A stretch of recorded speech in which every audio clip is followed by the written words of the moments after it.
Did you just say that she is willing to produce the documents? She already objected. She's not standing by with documents in hand. As your own opponent, you can imagine if I started issuing subpoenas to non-parties, you would probably very quickly see motions to compel and probably for sanctions for serving subpoenas without the use of court.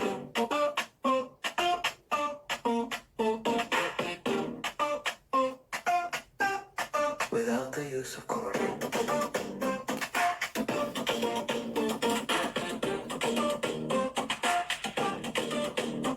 Our request to depose a certain high-level musician was shut down without any sign of prejudice. Be consistent with your rules. Hello, Sarah. I hope you had a really great live. You can imagine if I started issuing subpoenas to non-parties, you would probably very quickly see motions to compel and probably for sanctions for serving subpoenas without the use of court.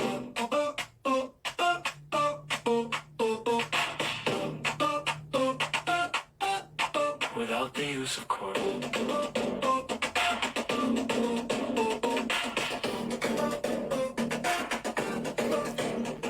Did you say we lack in standing to object?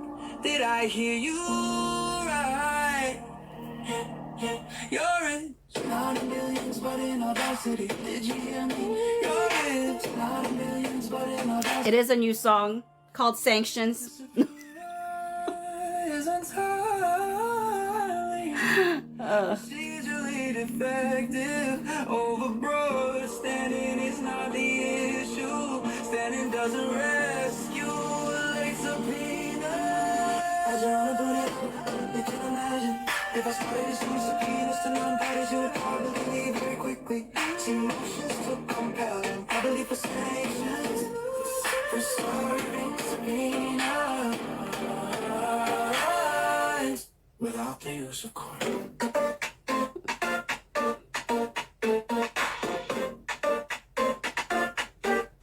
Without the use of court. I will say, so the chorus is literally what Kevin Fritz said, which is, as your honor pointed out, you can imagine if I started issuing subpoenas to non-parties, you would probably very quickly see motions to compel and probably for sanctions for serving subpoenas without the use of court. I did like my bridge. I wrote, did you say we? Did you say we lack in standing to object? Did I hear you right?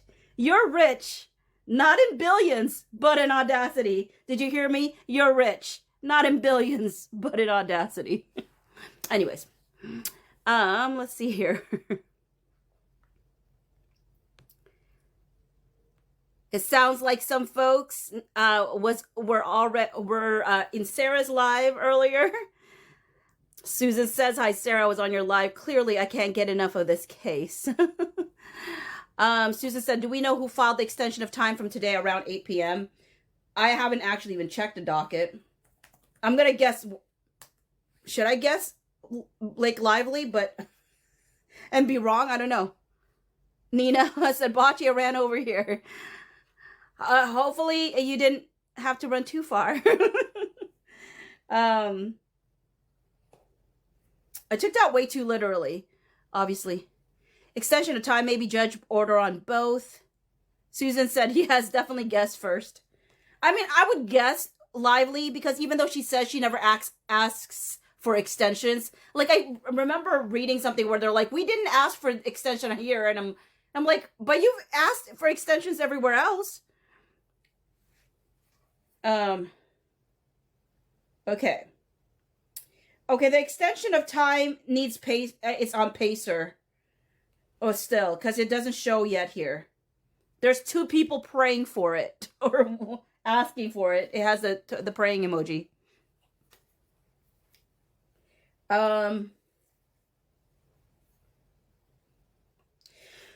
Ooh. Retha said she asked like 3 times for more time to review docs. Yeah, I mean, I kind of like when she said, I didn't ask for anything. I haven't asked for this or that. And I'm like, but you have. Maybe not for this specific moment, but like you have. You've asked for things a lot, actually, Blake, and you've gotten it a lot. Like, I don't know. It was just kind of funny that she was saying that. I was like, in what world? Uh, you know, I did also read this, that I remember she went to the court about the 100,000 hours of footage and 28,000 texts. Yeah. Alice says, and from Yarn and Laws Live. Yeah, I mean, I heard that it was a really good live. There's some folks that came from Sarah's to here. So Mama_Panda said, how are you feeling? How am I feeling? Could you expound on that question, Mama? Like, in what sense?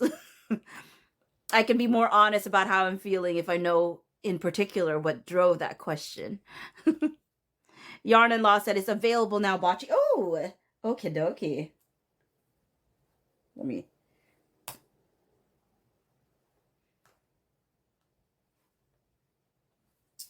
What? How come it's not going? It still doesn't show up for me. Unfortunately. Usually it's no. Yeah, how come it's not? When Carol bought it, it was instantaneous. How come it's not changing? Interesting. I'm going to do it this way, and then I'll do it this way and see if it changes. Nope, it's still yeah, it's not showing up. Okay, now it is.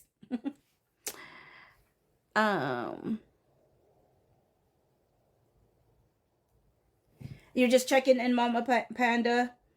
I think I'm okay.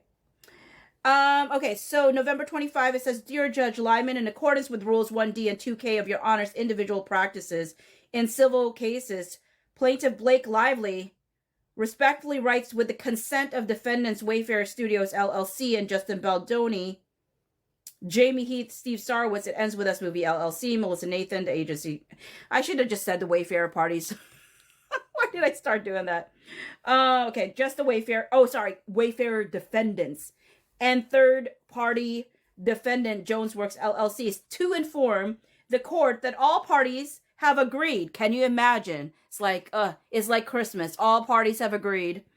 All parties have agreed to extend the deadline until December 19, 2025 for all parties and non-parties to move for continued sealing of documents filed under seal pursuant to Rule 4B of Attachment A to Your Honor's individual rules in connection with Miss Lively's motion for spoliation sanctions, or Miss Lively's and Mr. Reynolds' motions for sanctions pursuant to Rule 11, and and until January 9, 2026 for any responses to such motions. Why? Really? Really? Wait, what does that mean? What does that mean? Sarah, what does that mean? What does this mean, Sarah? I need your help. Where are you? What does this mean? Because I'm upset. Oh, you've already requested me. I mean, so this is the motion for continued sealing. Yeah, I mean, they're basically saying they're going to extend, so things aren't going to be necessarily unsealed until January. Okay, Sarah, I really was. That's what I thought I read. I was just hoping you would tell me I was misreading it.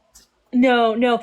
I mean, I don't think it will be everything, because people would have to file something and they would have to say, I want this to be continued. But, well, actually, I mean, I don't know. I don't know what's going to happen. So it's possible we're not getting any unsealings until January. I want to prepare everyone for that, because that's how I'm reading it. And that makes sense because you've got third party interests, you've got Sony, you've got whoever is in these messages, and you've got the holidays. So he may or may not do it. They just don't want us to dissect it, Sarah. They know that if we had it during the holidays, we had time. Now I'm gonna be back to work by January 9th. I'm so sorry. I mean, maybe he won't do it. Yeah, I feel like, I mean, to be honest, it makes sense because I wonder if you've got Sony and you've just got a lot of third parties, you know, the holidays are always tricky with the courts. And I think the fact that everybody's agreeing to this is a good sign that I know he's going it's to one of the approve few it. things that they agreed on. But why? Why? If they settle, I don't believe these things stay sealed. But if they settle and like Sony wants their stuff kept off the docket, they have a strong argument that like it's no longer relevant to anything going on. So it may stay sealed, if that makes sense. I want them to own their stuff, Sarah. I don't want them to I agree. hide away. I don't. Yeah, I mean, like here's like the argument. Let's say Taylor Swift's text messages are in this, you know, and they settle tomorrow, right? Then Taylor could then argue to the court, there is no reason for my stuff to come up because there's no dispositive motion anymore because they've settled, right? Ew. That would be the argument. I do want to say this is the one time, this is something that does make me think they may be talking settlement. No! I am sorry to be that person, but I do. She's gonna get away with it. I can't. Oh, I do. I am not saying that they are gonna settle. It could just be that they're like, you know what? Let's just give her this. Let's just delay the inevitable.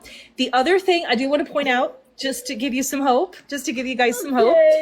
It could be that Wayfair is thinking like, yeah, let's let it come out in January because with the holidays over, the news cycle will be slower and it'll be more interesting. You know, if there's a PR angle of letting this stuff come out in January, it won't get buried with people traveling and, you know, not paying as much attention to the news. I was paying attention. I know. I was ready to really pay attention. Guys, it's not like I said they're entering settlement agreements. I'm just saying, like, it does cross my mind. It crosses my mind Why does it cross your mind? Because it's a long extension and it would, like kind of what you said, like if what people were asking in the comments, like if somebody moves for continued sealing, and they've settled, does it stay sealed? And the answer is there's an argument. I mean, I'm not saying it guaranteed would, but I think the argument would be you no longer need my information because there's not a dispositive motion. And that would be the argument for unsealing it, right? Is that dispositive motions or sanctions motions are public interest. But if that's gone, you know, I'm just saying, I'm not saying they're settling though. Like, I just saying like it does cross my mind that like, you know, it's settlement vibes. Okay, first and foremost, everybody who says that I'm going to have to pay Chris the $1K, he did say that it would be settled by January 2. And they're extending it to January 9. I said that it would still go to court, but Chris said specifically January 2. So that's why I said on January 3, I will be $1,000 richer. So all I need is for them to last until January 2. And then after that, if they're still going, I mean, actually, I need them to be lasting until January 3. And then I'll get my $1,000. Sophie, so the judge said he would provide the public with the documents before the motion for summary judgment ruling. But if he's no longer considering a motion for summary judgment, he doesn't need to provide the documents, right? Let me see if Britt's available. Hang on. I'm so sad, y'all. I cannot believe. I don't want to wait until January 9. And we don't even know if we're gonna. Okay, if people do stuff by January 9th, Sarah, do we get it on January 9th, or we have to even wait further than January 9th? It depends. So that is January 9th is the deadline for them to file motions for continued sealing. That does not mean Lyman will have decided on the motions, or we'll see what's going on. I'm so sorry, guys. Boo! I'm not saying Brett, that's what's going on. Brett, I am let's not okay. get Brett up in here. Oh, Brett, before I get you up in here, I just need you to know that you're going to be on YouTube. Is that okay? So if you don't want your camera on, just let me know. But I'm inviting you, but I forgot to forewarn Sarah. Oh, Brett is on YouTube. You're right. She is on YouTube. Yeah, she doesn't care. That's right. You're on YouTube, so you should have no problem. And I don't care about my voice being okay. So Britt, okay, basically the two parties have stipulated that they're okay fighting over.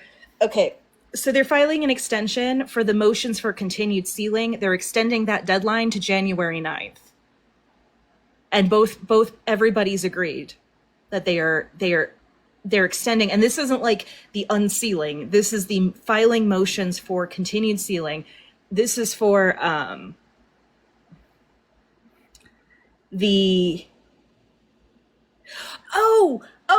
wait, what? This is just for the sanctions motions. So what's that mean? Okay. So MSJ stuff is still back on? Okay. Yeah, the MSJ is still going on. I am so sorry. I am so sorry. Okay. Back up. It's back. Okay, so let me explain. Okay, so what the letter says is basically that all the parties have agreed to extend the deadline for continued sealing so for the motion. Oh, no. The motion for summary judgment is January 9th. No! Okay. Why are you I'm sorry. Now that I've properly read the document. Okay, so here is what's going on. It is for both. Okay. So what they're asking for is Lively and everybody, all the parties have said, as far as the sanctions motions and the responses and all of that, we don't want to unseal the documents until January 9th. And they're saying, while we're here, let's also keep everything sealed and all the motions for continued. So when they file a motion for summary judgment and they file an exhibit and it's under seal, then it starts a clock and the other side has to argue why they want to keep the thing sealed.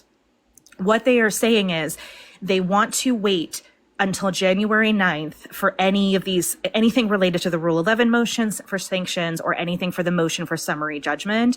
They want to keep them until January 9th. That's when Lively or Wayfarer or any of the third parties that are mentioned in these exhibits, that's the deadline to get your motion in to unseal it. So what that means is we're not even going to start unsealing until January 9th at the earliest. There goes Christmas. But do you get settlement vibes off this, Britt?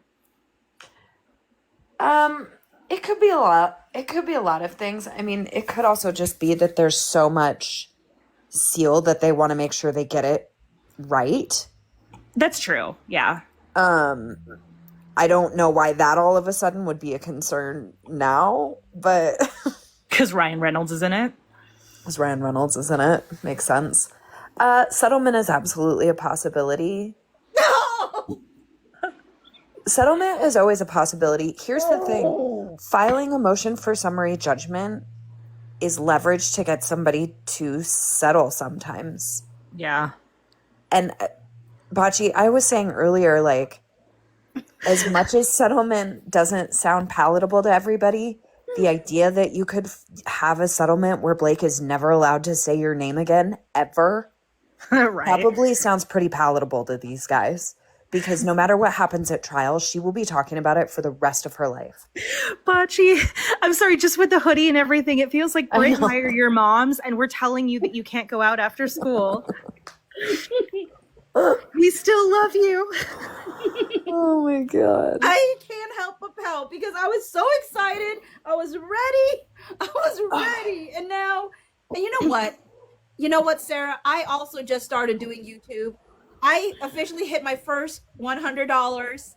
It was like, it was like first day $1, second day $13, third day 30 something dollars, fourth day $70. Then now it's $100 because that's when you get paid. Like you have to have at least $100 before they cut you a check. Ooh, okay. Okay. And now I don't know what's gonna be my content. Like I really don't, because I don't like to talk about something I'm not passionate about. It's not over yet, though. I mean, that's just one of the possibilities of what might be happening. There was, I mean, okay, so if they said, "Oh, we're not gonna see her text ever," we're not gonna see any of her proof for any of this. I mean, Britt, what I was explaining. Why did she take us here? Why? So Britt, what I was. Here. Why did she bring us here? Why is she doing this to us? It's the Taylor of it all. Yeah. It's like, the Taylor of it all. I never asked to be part of this narrative. I didn't. She just, like, what is it? Taylor's like, bitch, you are not in my bachelorette party if you do not figure this the fuck out. So what I said, Britt, and correct me if I'm wrong, but what I said was, if there's no longer a motion for summary judgment pending, there's an argument to keep everything sealed forever. Because it's not related to a dispositive motion anymore, because there isn't a dispositive motion. Oh, so they settle and withdraw their motion? Yeah. And then there would be no reason for it to see the light of day because it's not relevant to anything. So that's at least, I'm not saying they are settling. It's not like they announced they're settling. I'm just saying, like, either way, it's bad news. January 9, I don't want to. I mean, on one hand, I'm like, I guess I can enjoy my family. Yes, I can enjoy my family. I mean, I feel like there are other reasons that they would be pushing that back. And to be honest, I'm brain dead. I had a hearing today, and it was great. I got everything my client wanted, and he still was unhappy at the end. Well, it sounds like Blake. I'm sorry. No, you're not wrong. I think I wanted texted her was still unhappy. Yeah. I mean, those last few sanctions motions too could be their leverage in settlement, trying to create some leverage. Like, well, we have these pending motions too, and everybody kind of goes, "Yeah, okay." Yeah. Okay. So Blake and Taylor did meet in London. What? Wasn't Blake at Trader Joe's slumming it with the regulars? Yeah, That's after she came back from this wanting to escape, wanting to go to Wrexham because nobody cares about their celebrity. Yeah, but you see, Trader Joe's, it's an Easter egg. It's an Easter egg. It's a Joe Alwyn Easter egg. I'm just kidding. Don't make me give a Brian Licious level satirical. Taylor Swift. All I know is like, it's when they were like, they went to Wrexham because they don't care about our celebrity there. As if we care about their celebrity here. We're asking them to just disappear for a while. I mean, I'm not even saying disappear forever. I'm just saying, can you give us a rest? Like, can you just trust that if you stop showing your face, that people will eventually find a way to just at least, like, I don't know. Is there constant need to still be in the media? It's like, just go away for a little bit, even if it's not forever. I know people are here saying forever, but I'm just saying, even just a little bit. They couldn't even handle just a little bit. It's like they're so attention starved that they're like, no, I can't. We can't. We must have coverage on us at all times. And already I saw all of the like PR stuff that they were doing because they know stuff is coming out. It was like, okay, what narrative are you trying to push on us now? Oh, yes. I love dissenters. Yeah, sure you do, Ryan. It's like, I'm tired of Ryan Reynolds telling us what to think about him. He's like, I'm a people pleaser. I like dissenters. That's a weird thing. Think about that. He's like, I'm a people pleaser and I like dissenters. I will tell you that right now. Like, people pleasers don't like this. Like, people pleasers like succumb to dissenters. Like, because Name they're 5 people people that pleasers. you've pleased. What? I'm sorry. Say that again. When Sarah. someone says they're a people pleaser, I say name 5 people that are pleased with you. Retha, I think we're only seeing Wayfarer's texts because Wayfarer is doing her a bit of a favor by not putting her on blast. Yeah, she's the one putting herself on blast. I believe that they have some juicy stuff about her. Oh, I can believe that. Susan said, Bocce, I feel like this is you when you're annoyed at something. The 100. I am annoyed. I am annoyed. I'm so annoyed. Because, I mean, I guess I'm annoyed because this I knew she was going to do this. I knew that I don't care that this is like everybody agrees. You know, it's like, maybe everybody does agree, but maybe it's like agree, like she said that everybody agreed that her movie was the one that was going to be shown. Just because it got agreed upon doesn't mean that someone isn't strong arming the situation. Wayfarer won't release anything that isn't relevant to the case. Like, they've kept it pretty above board as far as what they've filed on the docket. Whereas I feel like Blake is just like, another sanctions motion for PR. Hey, Upper East Siders. It's a sanctions motion. XOXO. I mean, I'm not saying they definitely are. I just kind of, that's a possibility. It gives them some time to talk about this and say, all right, we're at the 1-year anniversary. How do you guys feel about this? Exactly. I'm telling you, motions for summary judgment are typically where a case gets settled. I'm not saying it will either, but I'm telling you guys, an NDA for life, so these two can never play victim to this whole situation ever again. And some people do get to this point and they're like, I don't want to go to trial. I don't want to risk what a jury will do. I don't want the public record to have X, Y, and Z on it. Why did she start something she couldn't finish? I don't know. Ask men that. All right, I should log off. Ask Taylor. So I mean, that's the thing. I don't love that going to a jury with this if I'm Wayfarer either. Like, there's some stuff that I think will go really well with a jury, but you never want to. It's a sexual harassment case. You never know who you're going to get on a jury. Yeah, it's and you don't know what witnesses she has. You don't know what people are going to say. It's just like there's a lot of risk. I know we all think everybody's innocent, but it's a lot of risk.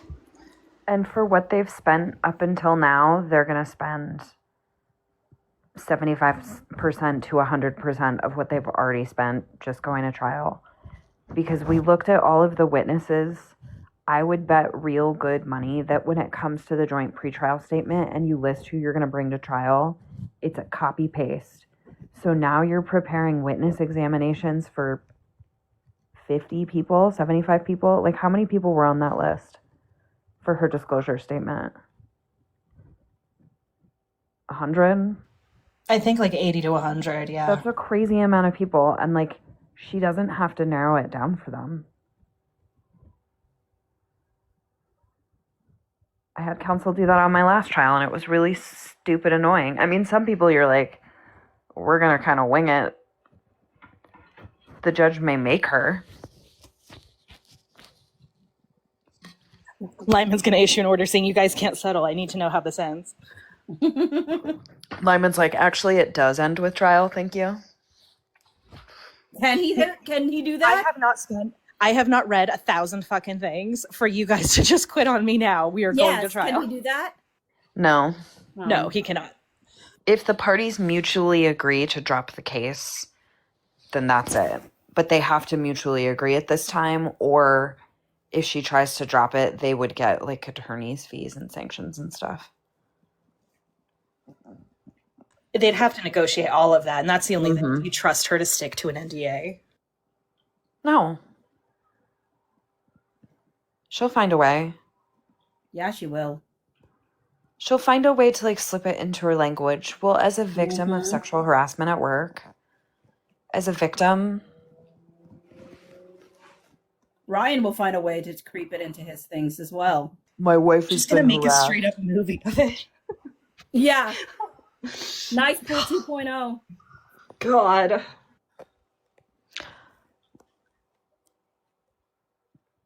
Bachi's face is me right now. I wouldn't bet money that they're settling. Good. I guess I did. I'm just yeah, I don't mean to panic everybody. It's just that bet like I saw money this. that they weren't going to. And Here's I need here's the other thing too though. There are so many vested interests. And at this point, if those people don't want to continue, it's a good time for everybody else to be like, do we really need more of our PR secrets on full display? Like, do we really need to take down Stephanie Jones and Jen Abel and Tag? And do we need to drag all this out into the open? They never did. Right? Like WME is behind some of this. Do they really want all this out in the open? I don't know. There are just a lot of people that would benefit from secrecy and a private settlement agreement more than people who would benefit from going to trial, I think. I agree. I don't think either side is gonna love the jury. It's just very unpredictable. It's like actually not a great way to get people justice. I'm laughing at the Well, we bleakness just of wanna this being see my it. job, but I was gonna say I don't fucking trust juries. I do jury research. yeah. I mean, I do a lot of bench trials, and I would even say that about a judge. Like, I don't trust a judge to make the decision. Not because they're not smart, capable people, but they're seeing a small slice of what happened. Stuff gets left out because of evidentiary rules. Like, it's just a slice of the truth. And you never know how somebody's going to take that. Bachi, I'm so sorry. I feel like I'm raining on your parade. It's just that I was so ready. I also bet We're not saying it's gonna happen. I wouldn't bet the settlement. I'm like, I literally bet Chris. Okay, I bet Chris $1,000, and they're like, you will use your YouTube money for that now. Yeah. But We'll but he crowdsource. did say January 2nd, so I still think I can get my $1,000 if they're still going at January 3. But I don't know. This is really irritating just because there's so much we want to see. And I mean, yes, I get it. It might be better for them. But like we literally Need closure. yeah, we're the public's funds has been dealt with this whole thing. The judge said like the public has the right to see these things, and I just feel like I knew that she was going to pull this because I don't think she ever had anything. And that's the thing that bothers me is the fact that I feel like she's going to get away with it, and she's her people will just forever believe that she never lied, and I'm like, then how come she's so predictable? Yeah, I mean, I don't think she's gonna like ruin her career or lose her career. But also I think it's done a huge hit to her reputation, and I don't think she'll recover in any meaningful way for a while. And people who are a certain way will continue to be that way if they're not trying to change. So at some point it will come around, it'll come out. I mean, whether it's this or something else. Blake has made her own bed, and she's going to lay in it for the rest of her life. Can the crew come out? If they don't say anything, can crew come out?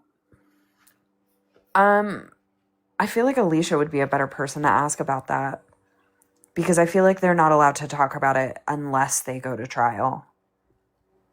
So I would assume that their own NDAs that they sign on to would apply. Hey guys. I don't always say that Yeah, so motions for summary judgment are just a good time for everybody to reevaluate. You really see the other side's case and you realize, like, do I have enough to fight this? Is this worth it? Do I really want to let them go to the jury with all this? And you know the stuff they have that they didn't put in the motion for summary judgment, too. So if those Taylor Swift texts aren't good for her, there might be impetus to settle. Wait, why do you guys think that it's going to MSJ? I mean, I see the extension of time, but I missed a huge part of the conversation. An extension of time could be anything. It could be them wanting to comb through what needs to get unsealed and just be really clear about what they want continued sealing for. But it also could just be they're negotiating a settlement and a whole Because world they're- of other things. Because they're delaying sealing until Right, because January. Unsealing. Because they're delaying unsealing, sorry.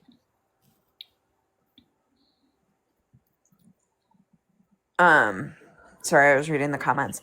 Yeah, so help me out, Sarah. The sleepy meds are kicking in. Sarah's probably gone too. She's like, I'm crocheting. They are delaying the motion. New deadline for the motions to keep things sealed is January 9th.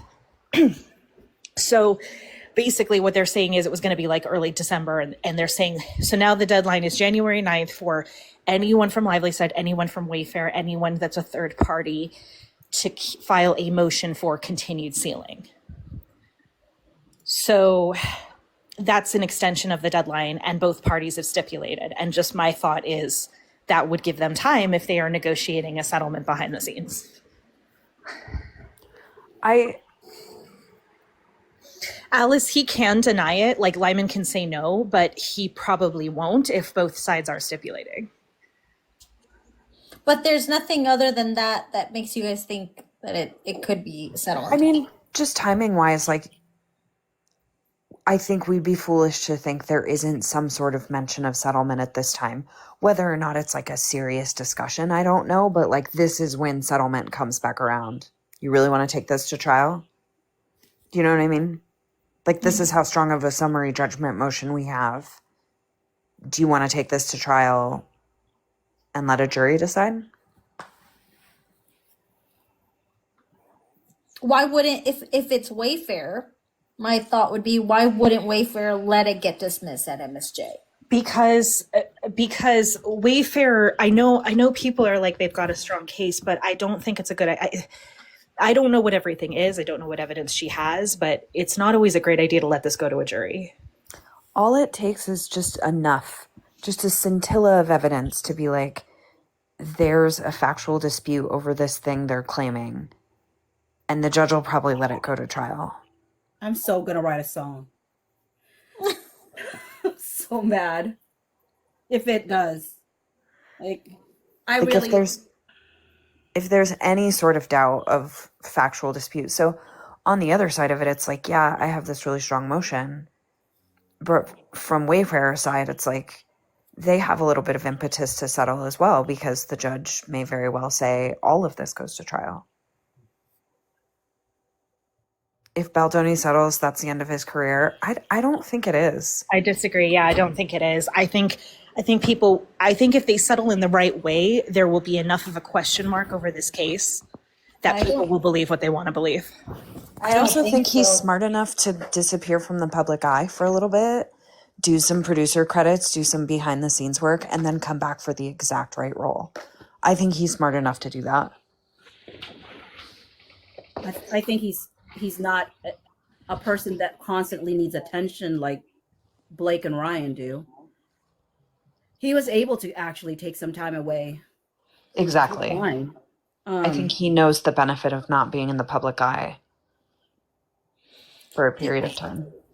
Did they give any other reasons as to why they're delaying it, or they just said, hey, we've all come together? Because I saw some mention of spoliations.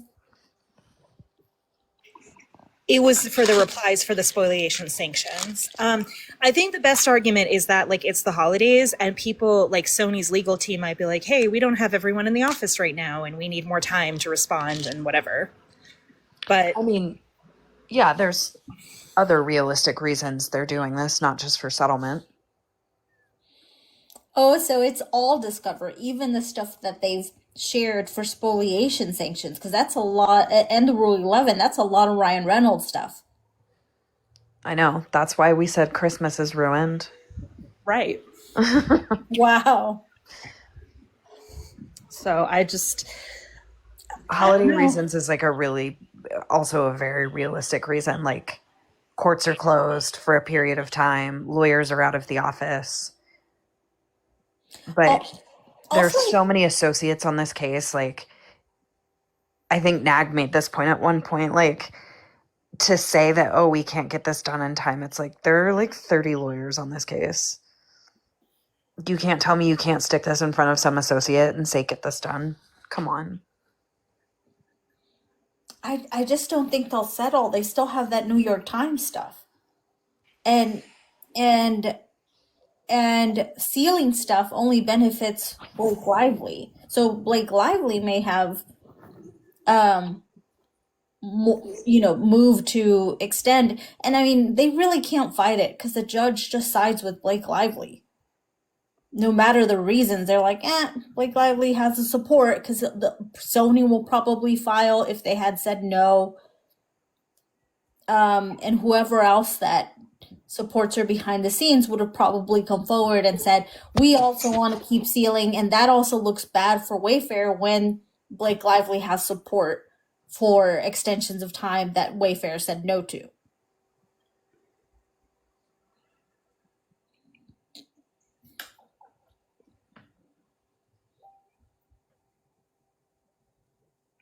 my only thought is I don't really know what's out there, so it's hard to say, but I don't know if people are going to win their motions to keep sealing, you know? Because I think it's going to be like text messages that are relevant to the case and whatever. So that's the other thing is like, there's just, I think there might be pressure from third parties on Lively. I don't know. I just think with what we know, what's been put on paper that we can refer back to is Wayfair party says we have no problem unsealing this. It's the Lively parties. And then the Lively parties moved to extend that time frame. And then Sony supported her. And the judge supported both of them and said, yeah, let's go ahead and do that. So if they were to fight back on a request for extension, they'll just go to the judge again and say, we've asked them to play nice. They don't want to. Here's Sony again. Maybe they'll ask again all the behind the scenes people to help them move stuff to change that time frame. Well, and go ahead. Sorry. I mean, it doesn't serve them to burn a bridge with Sony. That's the thing. If Wayfair puts out a call with Sony that was like a business call, they're never getting a deal like that again. And this was their first deal with Sony on a major studio like this. I think that ship has sailed. Yeah, I was like that ship has sailed, especially how things have panned out for them. There was no support again. Yeah, there's no support for them. There was no backup for them. I mean, other studios, if they put out a recording of a conversation that they had with Sony, you know. So do other studios think that they're going to handle people the way Sony did? Probably. They're probably all grimy. I also feel like this speaks to their faith. I feel like they just aren't the kind of people that are like, we're going to move to unseal, even though, like, okay, Sony's lawyers are out for a period of time. Like, let's give them till after the holidays to figure this out. Like, it just doesn't serve them in any way as who they represent themselves to be, wanting to work with other studios, wanting to potentially repair their relationship with Sony. Sony's a big name. So to like be vindictive and be petty about a couple of weeks as far as sealing goes, like it's just not the hill to die on. Yeah, and remember, I'm not saying like they're definitely going to settle or whatever. No. I'm saying that like I can understand the relationships, the business relationships that everybody might want to maintain. Yeah. This is why Ryan has so much power, though. It's all of these business leverage things that he has. He has so many of his hands in so many things that they can't allow him to fail. Because if he fails, they fail. If you jump, I jump. So a part of me feels like this whole takeover, this whole thing, it would not have been possible without Ryan. Well, it was also would have been not possible without Colleen. Actually, all the three of them are. I mean, they all played a part in why it went down the way that it did. But I just feel like Ryan is like the biggest impetus of like whether things continue or end. Yeah, I mean, certainly people are making decisions based on wanting to keep a relationship with Ryan Reynolds.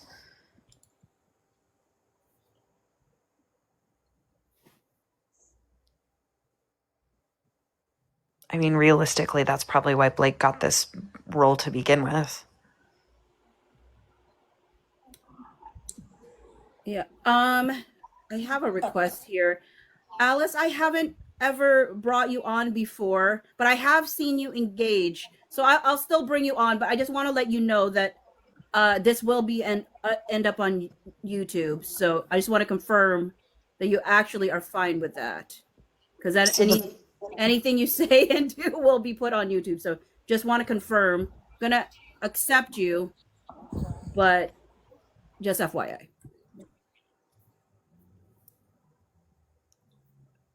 I'm actually going to take off because I need to go to bed. Okay. Thank Thanks you. for coming by, Britt. Bye, guys. Bye. Sleep Bye. well. Bye, Brit. Hi, can you guys hear me? Yes, I can hear. I mean, we can hear you, Alice. Okay, so my thought was first with Ryan, because this case rotates around him. Everyone is trying to protect Ryan. No one is protecting Blake. Blake is the shield. Mm-hmm. Basically, Blake is the battering ram. Blake is being used to hit at Wayfair, to hit at Jen, at Melissa, at Scooter Braun. She's the weapon, but the person doing the hitting is Ryan. That's why you see him out here rotating around businesses, hugging, shaking hands, making deals, getting articles written, getting awards. They're trying to maintain his brand because he's the one who makes the money, not Blake. But Blake is the woman, because you won't feel bad for Ryan, but you'll feel bad for Blake. Right? Yeah. So if they extend the sealing of the text messages, oh, I'm very sorry. I've not greeted you guys. Hi. Oh, hello. So if the text message continue to be sealed, that means Ryan remains protected, the brand remains protected. They don't lose money. If the text messages are unsealed and it goes bad for Ryan, given the preemptive PR that they're doing, Trader Joe's, dissenting. Speaking of Ryan's PR, Ryan is trying to be Justin. Because if you look at interviews before 2024 of Ryan, he has never mentioned himself as a people pleaser. Never. It only started after 2024. You know, being a people pleaser in Hollywood. And if you go and look back at Justin's interviews, how he sits, his posture, everything, and then go look at Ryan doing his interviews right now, how he sits, his posture, and how he says, I'm a people pleaser. Being a people pleaser in Hollywood is not good. You've never heard of Ryan talking so much about how he parents his kids as much as how he has talked about parenting his kids this year. He's usually very silent about the kids. So Ryan is busy trying to save himself, but at the same time, he wants to destroy Wayfair and Justin and Steve and everyone, take everything they have, their awards, their life, their everything they have achieved. He's trying to take it through this lawsuit using his wife. And he has said once in an interview, Bochi even clarified this. I will you and I'm not sure if I'm saying it correctly. He was talking about the birth of his firstborn. I don't know who the firstborn is, James, Inez, whoever that is. I will use my wife as a shield to protect my children. Yeah, And I remember when I that. look at that interview and I see it now, that is exactly what he's doing right now. Mm-hmm. That is what is happening because he's the one who's paying the bills, not Mm-hmm. Blake. And I always Blake hated doesn't that. have the He money. always portrays it as a joke, but it's like literally, no, that, why would you say that now you would use your wife as a shield? Like, that is so, it's such a weird thing. If an intruder comes, now I realize I use my wife as a shield. It's like, Ryan, why can't you defend both? What happened to the protector? Remember, that's the new talking point for Ryan Reynolds right now. I'm just a protector of my family, really protector of the family. The dude that would say that you would throw your wife as a shield. Now you're going to be the protector of the family. But Alice, I really do agree with you. I do think that he is trying to speak like Justin in some ways. Like, he's trying to portray himself as Justin. It's kind of weird in some of these That is interviews such a because, great observation. Yeah, I've never thought of that. But you're right. He is trying to sound like Justin. It, yeah, I mean, there's so many interviews where I'm like, just like, that's a Justin thing, and you've never heard Ryan talk like that before, so it's like, there is an element in Ryan where I'm like, I don't know if the jealousy was I think he was a little bit jealous of Justin, but maybe because he wishes he was Justin. And that's why he would rather say that Justin is a fake feminist, because it's like, but I don't know. I honestly, if we do look back at some of these interviews that Ryan has had recently, I can point you to things that's like, one, I don't believe that's true about you. But two, this is something that I do believe is true about Justin. But you're trying to serve it to us as if it's you. But we've seen it in Justin. We don't see it in you. Anyway, sorry, Alice. What else were you going to say? No, but I was just going to say, add just a little bit. From the time the rollout on December 20th or 21st, when Justin was dropped by their agency, awards were recalled, the podcast ended, lost the partnership, lost Pac-Man. Literally, he lost everything. He was being attacked left, right, and center. And then everything stops. And then Brian Friedman releases their side of the story. And then the story flips. And then you see Blake doing premieres. You see them on Times 100, Titan. And in them, all the awards that Ryan and Blake have gotten throughout from January till now, all I see is Ryan bragging, saying, this is in my own opinion, from what I see from the outside, is Ryan and Blake are showing Justin and Wayfair, see what we can do. We can ruin your life. You lose your awards, you lose your agency, you lose your work. We'll get work. Look at us getting awards. Look at us moving around. Look at us hanging out with people. You can't even go out and hang out with people normally. You have to hide. Because throughout this time, Justin has been hiding. And given that we now know that there might be a scenario where Ryan threatened Justin's family directly. Now, that clicked. Why do we always keep seeing Justin in airports? He's always in an airport. Every time there's a spotting of Justin, he's in an airport. That means he's changing locations frequently. He's He not in really one is in spot. airports a lot. He's changing locations frequently, a lot. We don't know where Jim Heath is. We don't know where Steve Sorowitz is. We don't know where Janable is.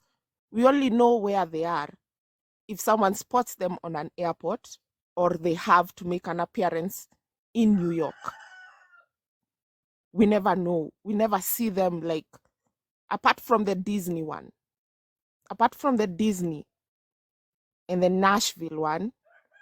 And if you remember, they were in Hawaii. They found them in Hawaii. Then they moved from Hawaii. They went to, is it Bora Bora or where? It was a beachy place. And then someone found them there. Then they moved from there. They went to Nashville. Then they were seen in Nashville. Then from there, we just see him in airports. LA. From Nashville, we saw him at a gym. And then from the gym, LAX. And then from there, he's just spotting of Justin is in an airport, an airport, an airport, an airport.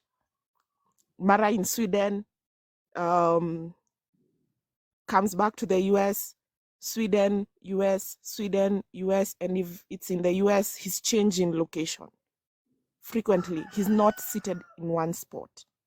Now that's another thing I noticed. Every time you spot Justin, he's in an airport. And for the Trader Joe's thing with Blake, I think for now, I think that Trader Joe's thing was done a long time ago. They just, given the PR of it all, I don't trust the Trader Joe's thing. I think Ryan and Blake are still in the UK. And wasn't Still she just pictured in seated Trader the Joe's UK. though? I'm saying I don't trust the picture in Trader Joe's. I don't trust it. And why? Given that I'm not from the US, I just take commentary from people. Even Carol, I saw your comment on someone's post saying, you know, when you go to Trader Joe's, Oh, you don't get your bag half filled. You fill it to the brim. They don't half fill the whatever. yeah. And then how come Daily Mail, they know the whole shopping list? How do they know what she bought? Oh, yeah, I did see you comment that. Yeah. I was like, You're like, who are they peeking? you can't Or, even use the handles when you carry out stuff at a Trader Joe's. You have to hold the bag like a baby. You're like, Exactly. let me get my investigative eyes on this. That's not how bags on Trader Joe's. That's not really. So it This just person feels like a doesn't know photo how to walk. shop at Trader Joe's. So I was just thinking, that photo came out the same time who is it? Sweet and Salty, I think. I saw it on Sweet and Salty, said Taylor Swift and Blake and Ryan are within the same country. Because Taylor Swift was reported to be in the UK shooting for a video, Elizabeth Taylor, I don't know, it's from that Redwood album thing. She's shooting a video for Elizabeth Taylor or something. Is it a song? I'm not sure. And like a few days later, you get headlines saying that Ryan and Blake have gone to Wrexham to relax and get away from all the drama. So they were at the same location at the same time. And then the Trader Joe's picture pop up once Sweet and Salty started talking about Taylor, Ryan, and Blake are in the same area. So and it's a lot. It seems far-reaching and a lot, but I think the Trader Joe's came up so that they can cover up that they are in Wrexham, and Taylor also happens to be in the UK. Because you'll never know where Taylor is exactly, because she hides her travels and whatever for safety reasons. I agree. She needs a lot of security. But the Trader Joe's thing, that one, it's hiding something. But I'm not sure what it is, but I don't trust the Trader Joe's story. I don't trust it. Along with a lot of things. Did you see Katie and Casey's video about the Trader Joe's That was link? so wild, Carol. Yeah. What an amazing find by her. That was wild. So, Alice, did you see the Katie one? The Katie videos of Trader Joe's. Yeah, Yes. the when Because No, sorry, go ahead. I haven't binged Katie's videos yet. oh, you should watch that one. That is a must watch. Because Ellie said, "Wait, all I saw was her eating 50 dips." because That yeah. also was fun. But no, like she noticed that it must be SEO. Sorry, SEO manipulation. My hair is going wild. Yeah, the SEO manipulation, the ruthless kissing. Oh. Yeah, the vicious kiss of it really is interesting that that's what they titled the URL. Like, let's make ourselves as Vicious obvious as kissing. possible, but not, I guess not obvious, because I don't know if all of us would have noticed that, except if we like were cutting and pasting it. But Yeah, I saw the vicious kissing part. I saw it. I saw that video on YouTube actually. So I also see that part. That's why I said aside from that, from the Katie thing, also that Trader Joe's thing, I don't trust it because of them being in Wrexham and Taylor being in the UK at the same time. I don't trust it. It's like, it sounds more like a cover up, and it's like hitting two birds with one stone. You get to cover up that you're close to Taylor, and yet you get to manipulate the SEOs. So otherwise, this case has taught me a lot in a year. A lot. So I don't trust anything I don't see trust anymore. anything anymore, and I'm a very trusting person. But so was Justin. And look what that led to. Him getting taken for a ride. And because of Justin, I found a very nice religion. Baha'i is an actually very nice place to be. If there is a religion that could be incorporated into government, I would suggest Baha'i, because there'll be less killings, less wars, a lot of lesser evil people in the world. If every single person was as kind and good and as accommodating as the Wayfair parties, the world will be a better place. I'm just saying it. We wouldn't be here having this lawsuit if I mean, I think people that was were one of the nice. mistakes that, like, I think that Justin and them made, though, in a lot of ways, was the belief that I think he believed the best in people. I believe in the best in people, and sometimes people are not, like, you can be a trusting person, but the person has to be trustworthy. And I still think about when Blake Lively texted to Justin, you're safe with me." Every time I think about that, it makes me so angry, because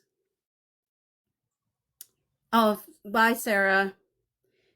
I hope they don't settle either. But yeah, no, I guess at the end of the day, for me, it's like there is nothing more painful and hurtful than for someone to say to you, "You're safe with me," and then do everything that she ended up doing.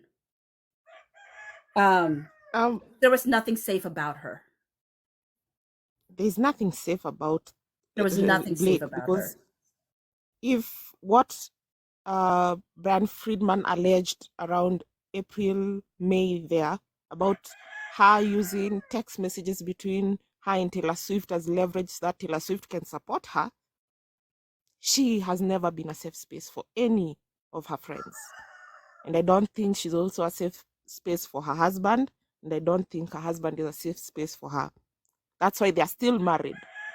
Because if they get divorced, if Ryan and Blake get divorced, this will be the biggest divorce ever. With what I've seen in this case, It will be the biggest divorce ever, bigger than Angelina and Brad Pitt. Theirs it took like 10 years to finalize, and they are still fighting to this day. This one will be bad. If Blake and Ryan divorce, it will be bad. So as much as people want them to divorce, I don't want them to divorce. I want them to stay together. Yeah, at Because first I what's thought I worse, didn't. At first I what's thought worse, what's worse is a single Blake Lively in Hollywood. she'll marry Ben Affleck. Oh God, no, no, no. If all the I'm blind traumatized. items are telling the truth, I'm that's traumatized. her soul. It will be like, hide your husbands. Hide your husbands, y'all. Blake Lively is free because given the blind items, it's true, hide your husbands. Because she'll come for anything. I will say that at first I wasn't sure if their marriage was going to last this whole thing, but a part of me is like, you know what? I do think I want them to stay together. I hope they stay together. Not only because they have 4 children together, but because you really don't want them out in the dating pool again. Like let like they are literally firing gasoline. Let them just set themselves afire and no one else. Like let him be a little pyro in their own relationship and nowhere else. So that's y'all. I mean, not that any of you need to know this, but I'm about to get my period, so I feel like my extra emotion might be coming from that as well. I don't know, but every time I get extra like emotional or upset or whatever, I'm like, what could be driving this? And then I check my calendar and I'm like, that must be it. So FYI, not that anybody needs to know such personal things, but whatevs. When It's fine. When am I not like completely transparent with y'all? But anyways, so I also wanted to add something. You've watched Sam and Cat, iCarly, Jeanette something. She was a yeah, Nickelodeon McCurdy. kid actor. Yeah, Yeah, that McCurdy. one. She was at the round table once doing a discussion with other people, and then she said something that it was like years ago, and then I saw the text message that Blake said, "You can say anything. This is a safe space." She said, "A man." The thing is that the thing that women don't forgive women easily is that a man will hurt you and not yet they won't know. A man will hurt you but they won't know you, but I'm a sorry, say that woman will again. know you. A woman will know you and they will hurt you. They will know your deepest secret. They will know everything. They will, and then use that same information to come at you and hurt you in the most unbelievable way. So when she said that, and then this case came along, and then I saw this is a safe space, that speech came to my head.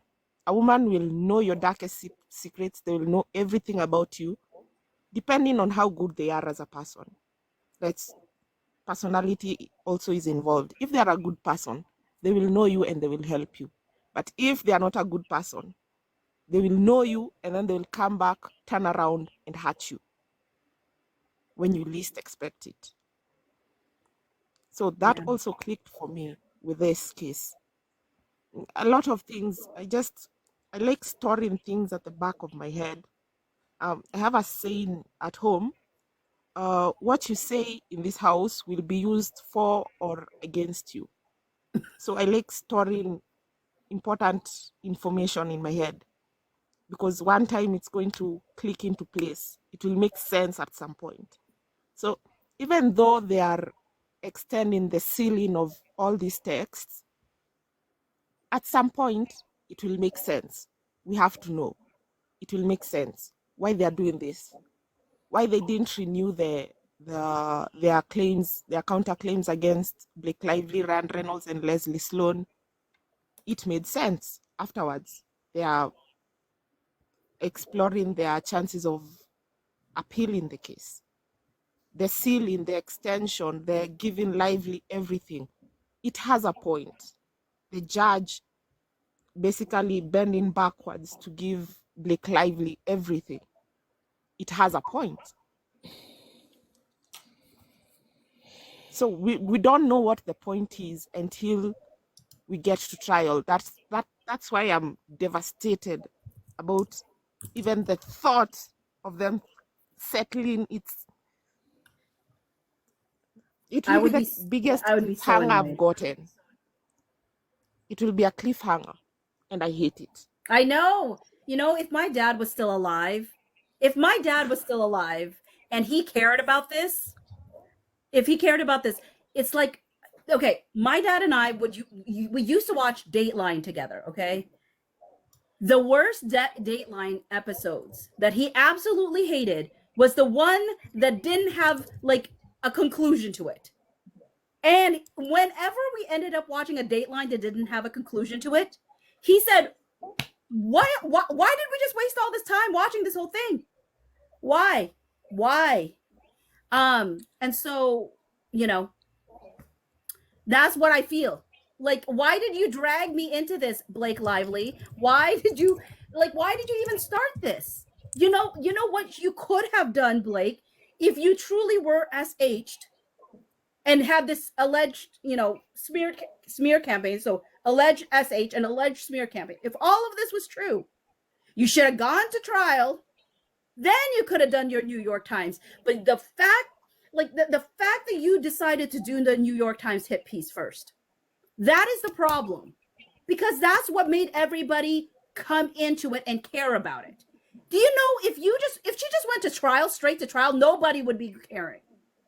Nobody would be caring because we didn't get to know the narrative. We didn't get to know all of this stuff that she was trying to push out. We wouldn't have known any of these things. That's the thing that was the draw.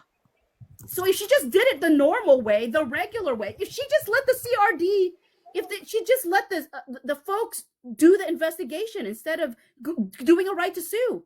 If she just let them do an investigation, because she said she cared about an investigation, right? She's using that against Wayfarer. You didn't do an investigation. Well, you didn't let the CRD do the Civil Rights Department do their investigation either. You just closed it up and went right to sue. So like, everything could have been private. Yeah, everything was private. Everything was sealed. Nobody needed to do anything. If she was really seeking justice and not trying to rehabilitate her reputation, then we would not even be here. Like, just that's another reason why I don't believe that she was ever telling the truth. Because if she really cared about that, she would not have done a New York Times hit piece right in the front end. You do that in the back end when you get justice already, and you have the New York Times go, they went through trial, they got all the evidence, and this is da. Instead, you want the public to indict him before he even goes through a process. And I think she thought it was going to work, and it backfired on her, just like her PR thing backfired on her. She wanted people to talk and whisper about why Justin wasn't there. She just thought it was going to work to her benefit, but it didn't. And every time she does something, it backfires on her, and then she's like mad that it backfired on her. But my word. Anyways. I don't Your know rant is valid. when people watch this on YouTube, if they're like, she's extra feisty today. But I'm just feeling a type of way. When I entered your live, I just noticed that the mood was so somber, and I was like, "Oh my gosh, what did I miss?" Yeah, it's all that settlement talk. It was. I just I don't know. I just settle. I think he just. They have also said that they wanted that they it may and again they may be just pushing these statements to create leverage for themselves, like with the NYT when they were like, well, if maybe it's time to change that. Like, they've made some really pretty big statements. Also, the judge said that all of this had to be unsealed before he decided on the MSJ and the MJOP. So there might be a slight chance of a pushback. Wait, Dr. Nora, JB will what? JB will what? JB will only settle on his terms. I hope so. I hope so. I hope so. And I'm I sure hope JB's so. terms, according to Brian Friedman, they only want two things: their name cleared and an apology. Yeah. And according to Blake and Ryan, they never apologize. So for JB to settle, there must be an apology and a retraction. Yeah, there's no stinking But way. Blake Lively cannot retract. If she retracts, that means she lied about everything. And that will look bad on her. And she doesn't want that.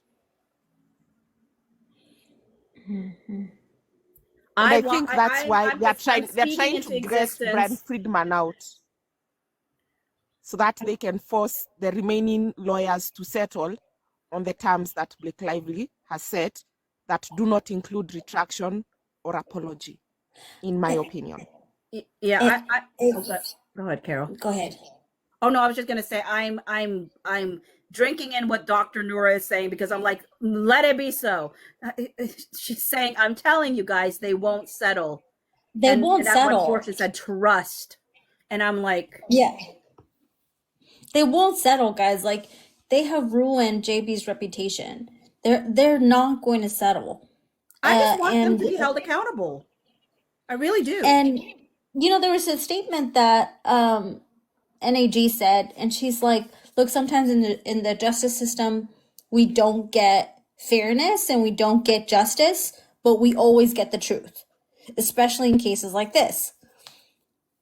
I just happen to think that we will get the truth, but that will also settle what JB needs out of this case.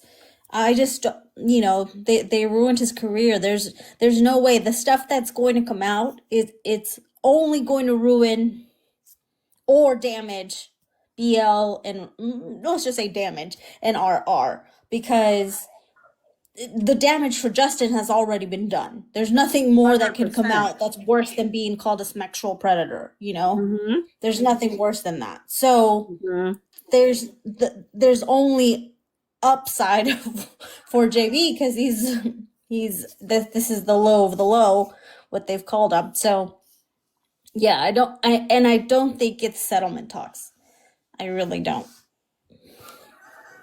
And I think the guy that they hired, the CIA guy, is working. He has now started working, because yesterday night I was scrolling on TikTok, doing my rounds, catching up on the case, and I saw 5 thirst traps of Blake Lively. 5 thirst traps of Blake Lively. And people What kind of trucks? Thirst traps, like the edits that they make where they Thirst show traps? you how hot someone is. Thirst traps. Oh, okay. What were you hearing? Anyway, I saw thirst traps, and then on YouTube I used like someone else's phone who is not even involved, who doesn't follow this case, and then I just looked Blake Lively lawsuit. Yeah, I've been getting some of those videos too. The first 10 videos were of Julie the Defender, Voldemort expatriarch, and who's this? There's this other one, the crazy doctor. Please don't say their names. Don't give them free promotion. Yeah. Not that I'm saying that's what I'm saying. The Defender. I'm not saying that this Voldemort. is reaching a lot of people, but I'm just saying those that it does reach, I don't want them getting free promotions. I've seen their videos are being promoted, and then there are AI videos on YouTube that just say, like, you see how Justin's side is coming out with all the truth. Now they've flipped the story, in that Justin is the one who's hiding the truth, and Blake is revealing everything. She's not sealing anything. There's a video on YouTube saying that. but it's the AI videos. So I don't focus on the AI videos. I focus on the people I can actually see and prove that they are living beings. They do lives. They do collaborations with other content creators. Those are the only people I follow. Otherwise, if I see your channel and there's no human detection there, I don't trust it. I will say Beware. this, Alice. Beware. I will say this, Alice. There was a big crop of videos that I started finding in September of 2024 that were AI. Some of it were AI. They all had the same script about how Ryan Reynolds was now a billionaire and how he got his billion or whatever, right? And I was like, that's really interesting that the oldest video I could find was September 2024, especially when like the Claire Ayub recording was August like 29. And I was like, he was out here going, let's put a bunch of things telling people I am a billionaire, which obviously not the case. Okay. So Oh, see same deal, nuggets, you're different asking. time. I just wanted to let you know it'll be on YouTube, so hopefully you don't mind. I don't know if you're already on YouTube or not, but just giving you a heads up. So see nuggets, you're asking where I'm located. I'm in Kenya, Nairobi, Kenya. Africa, in short. Let's just start from Africa, Kenya, Nairobi. I've answered That's your very question. cool, Alice. I'm glad you found us. Yes. And the drama reaches everywhere. Yeah, Alice, how did you hear about this case over there? For me, I'm a Justin fan. He was on my list for directors to watch in Hollywood, upcoming directors to watch, because the last director who made me cry was, I'm thinking, Was it the Five Cloud? Harry Potter. Let's just say Harry Potter. That was the last time I cried when a director did a movie adapted from a book. That was Harry Potter. He made me cry on 5 Feet Apart, and I was like, Justin Baldoni, who the hell is Justin Baldoni? And then I saw his face, and I said, oh, Rafael Solano. Oh. That's so cool. And then I was like, okay. Then I started following his Instagram. He got a girlfriend, got engaged, nini, all that stuff, followed through it. And then one night I was casually scrolling, and then he came on wiping, snorting tears, and then he said, I just read this book. It ends with us, and it has a very deep story. I would like people to see it, learn from it, and improve and be better. Now, I'm just paraphrasing. It's not what he said. That was the beginning of It Ends With Us movie journey. I've been here from the beginning since 2017, 2018, or 19. Wow. Till date, I've been following. So I'm from Book Talk. I'm from Film Talk, PR. I do all this editing, video editing, movies, film. I love that stuff. So I've been here from the beginning. I've been here when people are saying Blake Lively should not. I was like, Blake Lively to be cast as Lily. I was like, who the fuck is Blake Lively? I don't know who Blake Lively is. And then they showed pictures of her. And then I said, oh, the girl who has amazing dresses on the Met Gala, who's always with Ryan Reynolds. I never paid too much attention to Blake Lively. But you should make we all sweatshirts that say who agreed. the fuck But is they Blake all Lively. said they don't want her there. So we all agreed on it. And then we saw the clothes, and then we said, what is happening? And then from the clothes, it all went dead silent. And then came the premiere and the promotion. And then I was like, where is Justin? Where did Justin go? How come the whole cast is doing marketing without Justin? And then they are talking about hair products, florals. I'm seeing arrangement of flowers. I don't know, people talking about, I don't know what. It was just so confusing. And then you see headlines, kisses lingered too long, because I'm all the way here in Africa. So before the news reaches me, and then I start piecing things together, it's like August 30th, so that everything comes and compiles together. Beginning of September, we see the junket, we see everything on Instagram, and then it goes silent. And then December, she comes out saying she was sexually harassed. And then I said, bullshit. My sister was here in the middle of the night. I shouted, bullshit. There's something wrong somewhere, because this is Justin Baldoni. I've been following this guy for a very long time. Most of his movies that he has done are usually have a certain level of sexual content. He's Rafael Solano, after all, hot billionaire, hotelier, something. So he has done a lot of sexual content. So that you can come out and say he sexually harassed you, there's a problem somewhere. So I had questions since December. And then things started coming out one by one, one by one. History, what she has been doing, nini, all the other stuffs came together. And then we have Wayfair side of the story, and then Blake Lively sues, and then now it's just been chaos from January till now, and everything made sense to me in September. I thought by September I would think it was Blake Lively running, making the decisions, running the whole lawsuit, but they asked for the full bathing video. They asked for the full bathing videos of Jamie's kids. That's when I knew this was not Blake Lively. Ryan has something to do with this whole case. So at this point, this is not Blake Lively. Blake Lively no longer has authorship. Ryan has the authorship. And I'm sorry, Bochi, your video might get suppressed because of mentioning Ryan. I'm sorry. I mean, whatever. We're gonna still put it up. It is what it is. So Alice, Yeah. I'm gonna give Same Girl Different Time a moment here to Oh. if there's something the Same Girl Different Time had wanted to share. What's up? Thanks for joining, Alice. Morning. Hi. First of all, I want to make sweatshirts, Alice, with what you said. Who the fuck is Blake Lively? I think I think we should make sweatshirts with that quote on it. No, but seriously, wow, you said so many incredible things. I'm going to say something that I think is going to shock a lot of people that I don't think I've actually said yet, which is I've never seen the movie.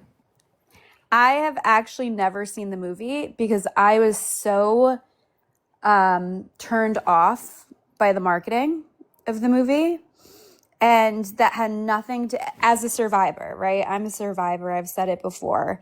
And I really wasn't a Justin Baldoni fan. My sister was. She saw like Jane the Virgin, and then she saw his other movies. I didn't really know him. I knew of him.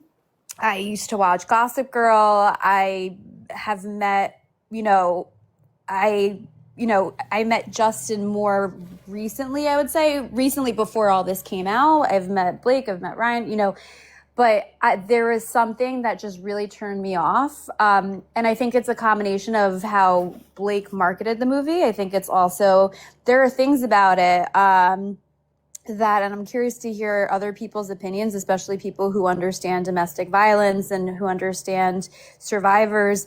Just like looking at the clips that were coming out of the movie, things just didn't make sense. And I think some of it is actually based off of Colleen Hoover's writing of it that I don't think is actually very accurate to what often would transpire. Like, I'll give you one example.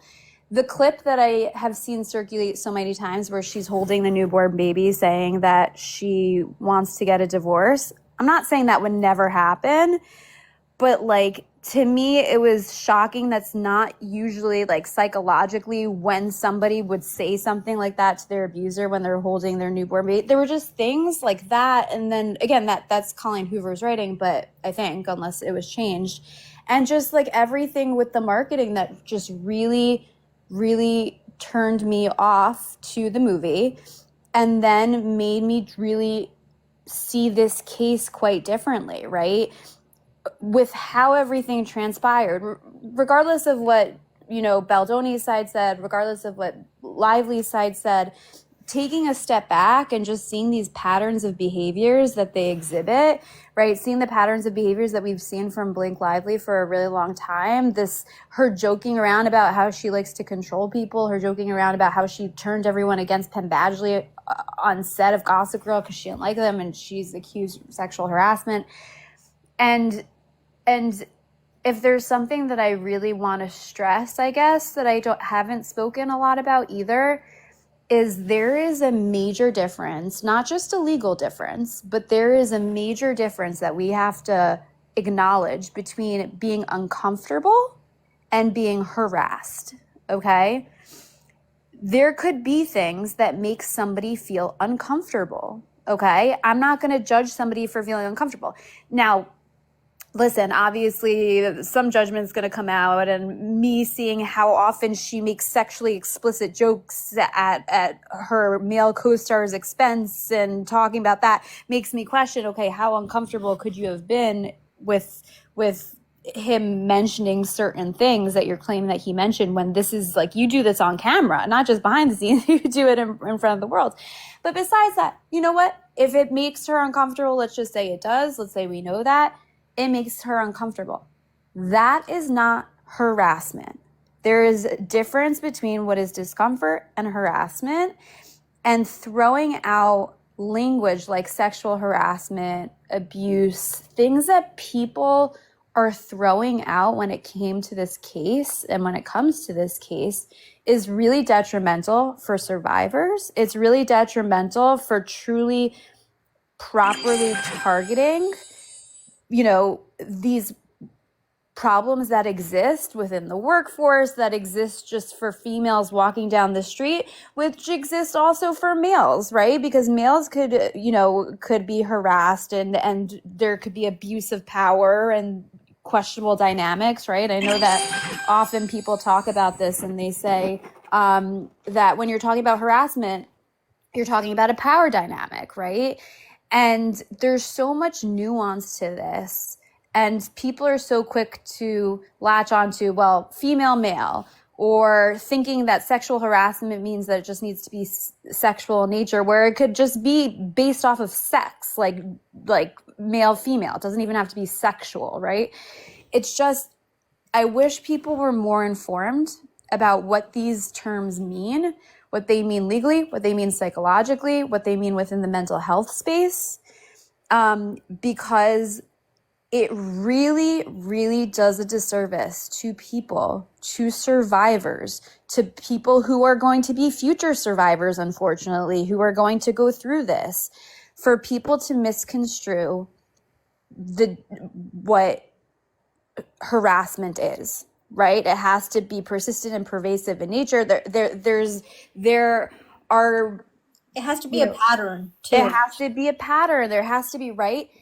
And again, it doesn't mean that we don't acknowledge somebody's discomfort. Like, feelings are valid. Again, whether she really felt that way, and then that's kind of what we have to see from her pattern behavior of what her intentions could be. But putting that aside, I'm really sick and tired. Sorry, but I'm really sick and tired of people throwing out terms. It's kind of like everyone's saying the term gaslighting, like, oh, they're gaslighting me. Like, no, gaslighting has a very specific meaning, right? It's when you're making somebody question their reality. It's when you are making somebody feel guilty for expressing themselves. And meeting. What? The January 4th meeting. Exactly. And it's like, these words have meaning, they have weight, and there's a reason, and we have to be very careful about the words that we are using, because it really does a disservice to society. It does disservice to people who have been suffering. And something that I had said on the live with Sarah earlier tonight, which was such a mind-blowing little anecdote that I shared, was I was with my 5-year-old niece the other day, And we were listening. I don't know if you guys have heard of like K-pop Demon Hunters. It's like the rage now. And there was a song, and so cute to see little kids singing the song. And there was a song that had the word survivors in it. And I kid you not, like this is exactly how this happened. My niece turns to me and she says, "Do you know what survivors means?" And she's 5 years old, okay? And I said, "What does it mean?" And she said, "It means people," I'm getting choked up. She said, "It means people who protect others." And my immediate reaction was like, "Oh no, that's not what survivors mean." And I was like, "Wait a second. That's what survivors do. They protect others because of what they've gone through. They don't try to destroy people, right? And this is often what we see. So it doesn't mean that somebody's not going to go after their abuser, right? Of course they are. But there's a way in which it's done typically. There's a way in which, and it's very obvious, at least in my opinion, right? When somebody is trying to get justice by exposing what somebody has done, and when somebody is just simply trying to destroy somebody. As a survivor, I'm going to speak for myself. I'm not going to speak for other survivors, but for myself and the work that I've done with other survivors, the advocacy work that I've done, it is almost impossible to feel enough power to act in a way to destroy your abuser. Like there's always that power dynamic that's a part of you. It takes so much to just fight enough to protect yourself and to try to protect others and to try to expose the person for who they are. What's happening, the way in which Blake has been navigating this, the gaslighting it's done to survivors, right? With the lawyer saying after that video came out months ago with the dancing scene, the lawyer saying any woman who's been sexually harassed in the workplace would see that she was uncomfortable. And that, like, don't tell me, what you're basically trying to tell me that me being a survivor, I can only really be a survivor if I can see her discomfort in that scene. Do not speak for me. Do not use pain that people carry with them every day as ammunition to destroy instead of protect. And this is just something that I've seen, and this is something that I truly feel. And like when my niece said that to me, it just hit so hard when what she understood of a survivor is somebody who protects, because I feel like that has been what Justin has done. He has spoken about being a survivor of certain things, right? Having gone through certain things. And I feel like he has made it his life goals almost, really, truly, like Alice, like what you were saying with the work that he's done to try to make change, trying to protect. And listen, sometimes you have people, sometimes the biggest narcissists, the worst people are the people who have the, nonprofit foundations or the oncologists because they want the notoriety. But the way he does it is not flashy. It's not like he's trying to, like, in my opinion, put out this persona. And this is all stuff that I've learned since this case, right? As I've gotten to know more about his work. Blake, when she is approaching things like this, when they throw out Darvo and when they're throwing out all this stuff, it's about her image. It's about her. It's about using others as ammunition for her. It's about gaslighting others into thinking that they should support her, or they are anti-feminist, or they are anti-survivor. And it's really harmful. And it's really harmful. And this is, why this is the first time, like I had TikTok for a while. I never ever posted anything until this case because of my deep connection of, the work that I do with advocacy, the actual job that I have that I still will not reveal. And the fact that I do know some of these people and I do know what they're really like from a personal side, but most of all, because of how harmful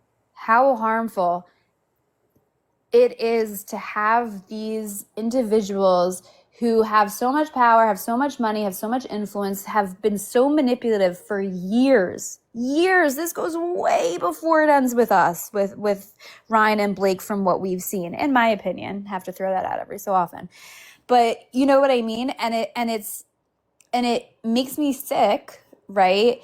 That, you know, I have sat in the same room as these people. I've never been harmed individually, personally, by these people, but seeing how others have, and how they haven't had the voice because they haven't had over $1 billion like Steve Surowitz has, you know, to defend such a thing. It's another reason why I think Justin won't settle, because again, you know, like people are saying, they're you know, Dr. Nura, like what you were saying, he will only settle if there's an apology, if there's acknowledgement that she was wrong, because this goes so much deeper than just a movie. This is beyond the movie. And I think that they see that, and I think the public sees that, and I think that's why so many people, and one last thing, this is so random, but this is something else I wanted to say. I hate how this has been politicized too, right? You constantly see, and this is the ammo. This is what they do. They try to make people feel badly, right? So if they say, oh, it's all these alt-right people supporting Justin, what? So if you're liberal, you're then being made to feel badly that you're siding with Justin. It's just not true. And it's just harmful, and it's toxic, and it's damaging. And if you truly care about protecting yourself and others, that's not how you go about it. It's just not. And it shows true intentions. And that's my TED Talk. I was just My going rant. to, oh, what? Sorry. Yeah. I said, that's my rant. I was just gonna say real quick, like, I strongly would like to believe that they're not going to settle, and I because I think that Justin is. I know that part of it, not part of it, a big part of it is reclaiming his name, reclaiming his reputation, defending that. But honestly, the way that that people have become invested in this case, I think there's a lot of victims that feel like him standing up to everything that Blake has done is, in a way, seeing that victory, it would be their own victory in some ways. I don't know how to describe that, but it's like when you've seen somebody get away with something, you're like begging almost, please don't let this person get away with things. Please don't let them get away without getting any sense of accountability, or I don't know how to describe it more than, like, I'm just rooting for him to not let her off the hook, to not let her, and it's not only her, it's Ryan, it's Sony, it's WME, it's all the power structures that let things like this happen. And I guess I think people are tired of letting people get away with things, which is kind of ironic because I think Me Too was really born out of that, right? The Me Too movement was really about holding people accountable because they got away with things so much.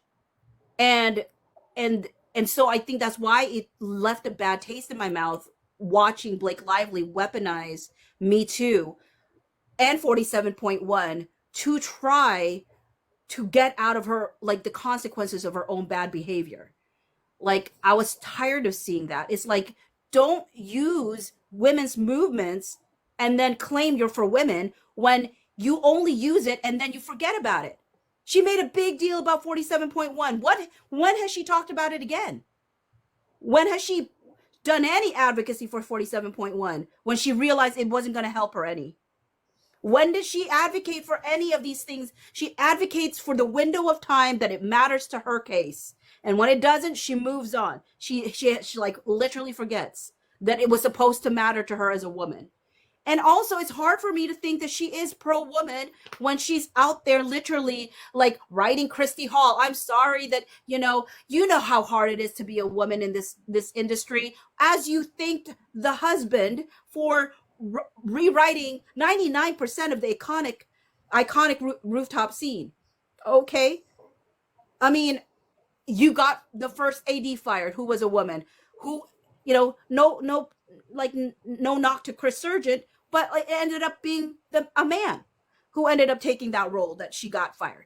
Like the editors were women, and then she tried to get them replaced with Shane Reed, even though in the end they still won out and their edits. Their work was still credited for the work, but I'm just saying, like, so you're telling me on one hand you believe in women, this movie was supposed, and that's another thing that really gets at me. It's like she's like, this should have been a movie made for women by women, da da da da, and yet you replaced it with so much of your husband's people. And so it's like, I don't know, it's just a bunch of like empty words for me with Blake Lively. And so and let's remember, yeah, wait, I just want to make a comment on that. So I see sometimes people saying like, oh, well, she only like, now it's different because now she experienced it, and so now she's speaking up. She alleged that she was sexually harassed in Gossip Girl. What happened after that? Where was she rallying for women? What was speaking out against Woody Allen and no, like it's like exactly before all of this, she did nothing, even though she allegedly was sexually harassed. Same girl, different time. To your point, she literally did an interview right before, like as a promo to It Ends With Us, and literally said she can't relate. She's like, she's so thankful that she can't relate to this story. Maybe because she didn't want to put domestic violence and in close proximity to her husband's name. She didn't want people to get any ideas. So she's like, I've never, but I'm like, okay, maybe you've never experienced this specific thing, but why do you even bring up what happened to you during Gossip Girl? Like, you don't make the connection there. Like, so it made me even wonder, like, the fact that how traumatic was that experience that didn't even come up as a relating point to people that, again, I feel like she utilizes stories to at moments that are beneficial to her. Like, she never, like, when the whole Me Too movement, she's like, well, I've never brought up this story, but now I'm going to tell, which, I mean, again, that's not necessarily bad. Sometimes people feel more emboldened to share once, like, the environment allows for it. But I guess, like, but it's the thing that sticks out to me is the fact that she said in the promo for It Ends With Us, like, how she can't relate. Like her mother, she's so thankful.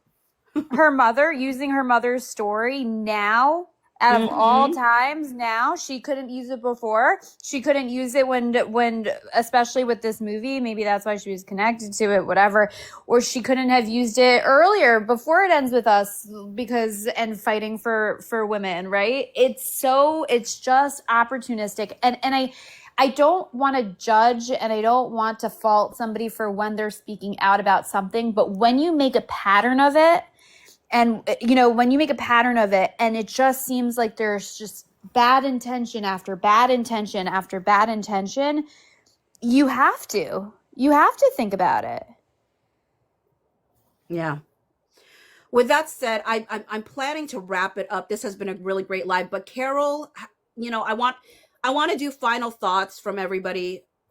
Maybe final thoughts around the idea of settling or whatnot. So we'll go with Carol, then Alice, then Same Girl, Different Time, and then a closing by myself and a song.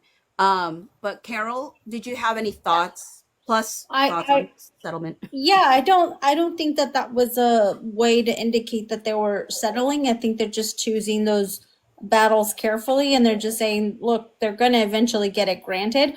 Or the judge could come back and say, no, he said he wanted this stuff unsealed before he ruled. So he may propose another timeline for them based on what he believes will be his schedule for ruling on the MSJ and the MJOP.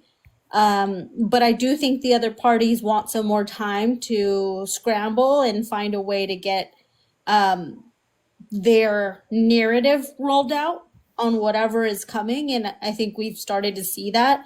And a quick connection on the marketing of the movie. I think that the Sydney Sweeney connection and that article that came out with Blake Lively, I think it was meant to show that Blake Lively's strategy for promoting a DV movie was more successful, and kind of faulting Sydney Sweeney for actually including some of that in her marketing, the heavy themes of her movie, and it didn't do well.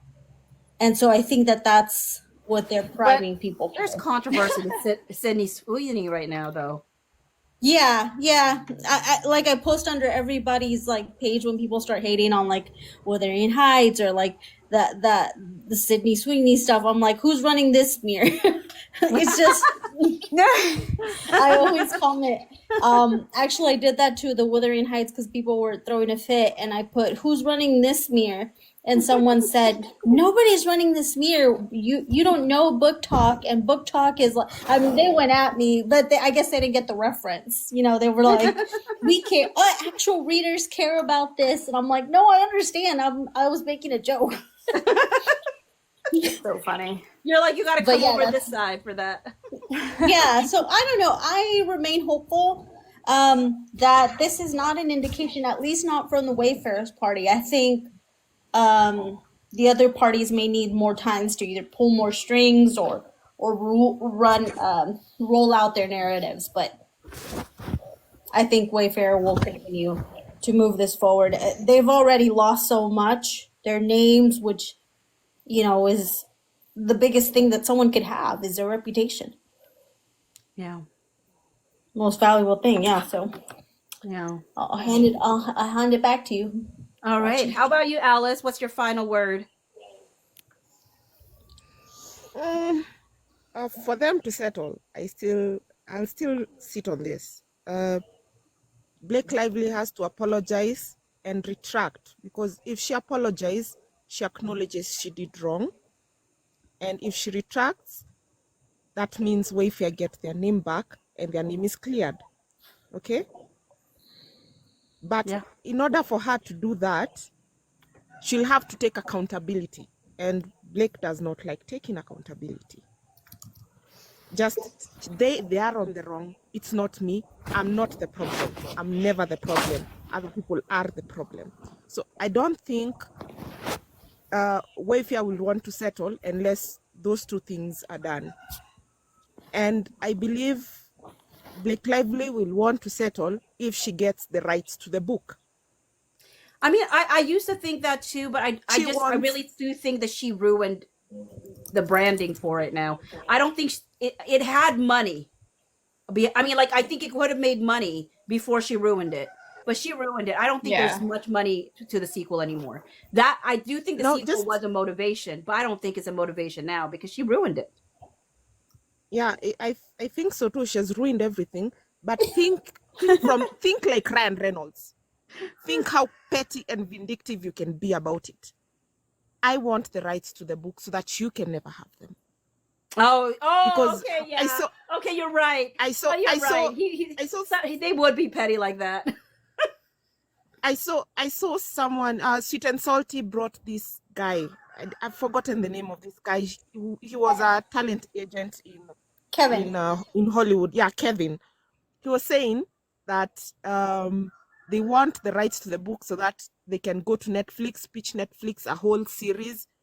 They can even fail to include Blake into the movie, but they make like the story of Atlas and Lily when they were young. And then they use Isabella and Alex. But Blake produces everything, directs. They have the rights to the book. They get the money, everything. It can go.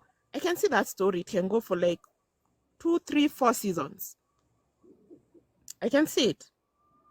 And then there's also this guy, John Rocha. I don't know how to pronounce his name. Mm-hmm. He has a podcast. He has a friend called something Snyder something. I've forgotten the first name. I will look for the video and then I'll DM you, Bochi, so that you can get it. they had this story like last year, and I saw their video like this year, July, August.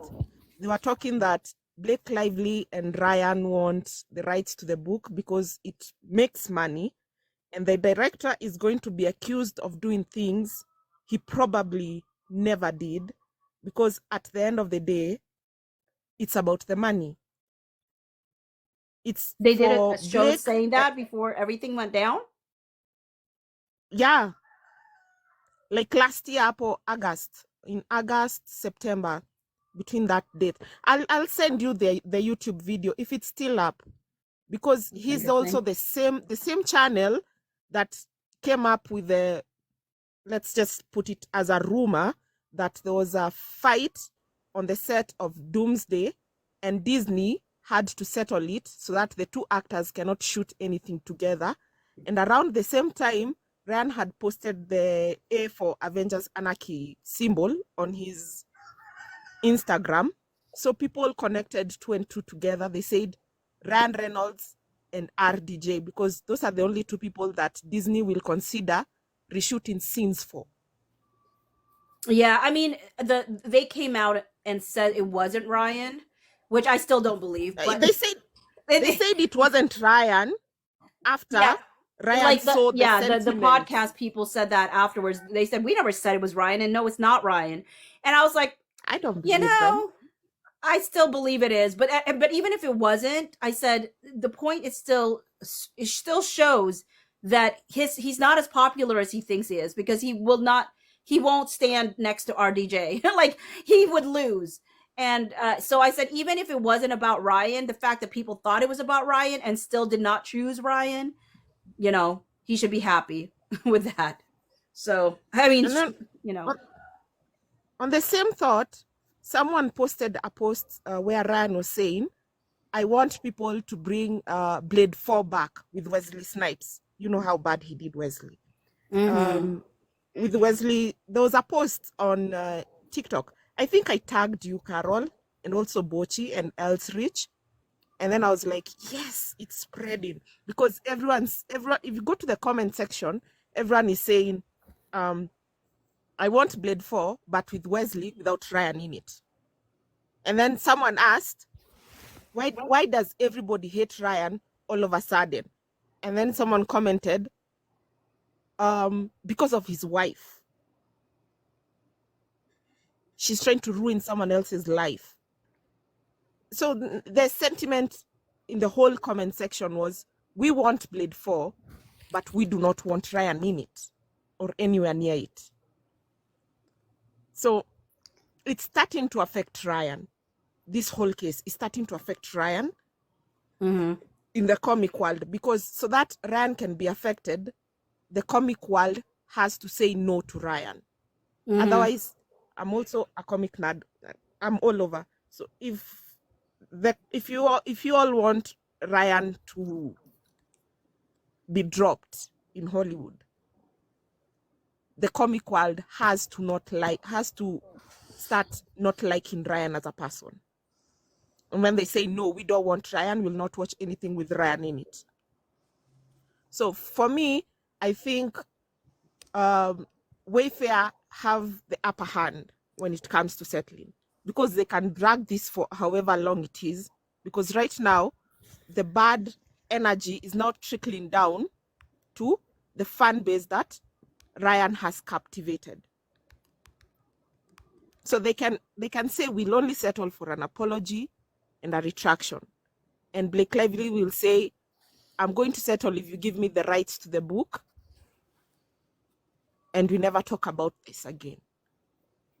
Because that's the only thing I see she wants. The rights to the book and her attorney's fees paid. That's the only thing I see she wants. Yeah, I don't know if they're going to want to pay her fees. She has nothing to lose. She went a little if she too settles. buck wild into getting every motion, nothing. every sanction. She has nothing to lose if she settles. But if Wayfair settle, they have a lot to lose, because there'll always be that what if Blake what if Blake was saying the truth? What if this guy is not really innocent? That's why he settled. Yeah. And there'll be Can't an afford to do NDA that. so tight, we'll never hear anything unless you go to the blind items. That NDA will be the most secure thing, better than the PGA. Yeah. Anyway, I don't think Wayfair will want to settle, but I think Blake Lively wants to settle this. Yeah. And Ryan also wants to settle this because he's getting the bad juju now. But Yeah. And I Wayfair think his the concern is always conditions for himself. Wayfair to settle is not acceptable to them. Mm-hmm.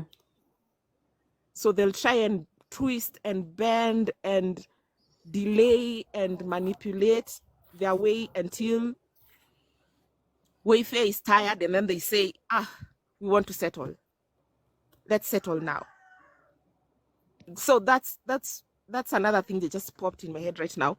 They just want to tire the Wayfair side into settlement. But I don't think the Wayfair side they want to will tire us settle. out too, to be frank. All right, thank you so much, They have Alice, and thank you for glucose. joining us. That has a lot of folks have enjoyed your commentary, and love your accent. They said that one said that they can listen to you all night. Same girl, different time. Thank you. Any final words for you? Yeah, so I'm going to give you my personal opinion and I'm going to tell you what I've heard. My personal opinion is that there's no way in hell they're settling. Blake, we could talk about what logically makes sense for Blake and Ryan to do, but they're, in my opinion, so narcissistic. There's the narcissistic delusion. They think that they will be able to win it, to convince people, to whatever. There's no way that they are going to settle. Like it's delusional at this point, and that's why it's really messy. And I've heard also from very credible sources that they've been advised to settle, but there's no way that they're going to want to settle.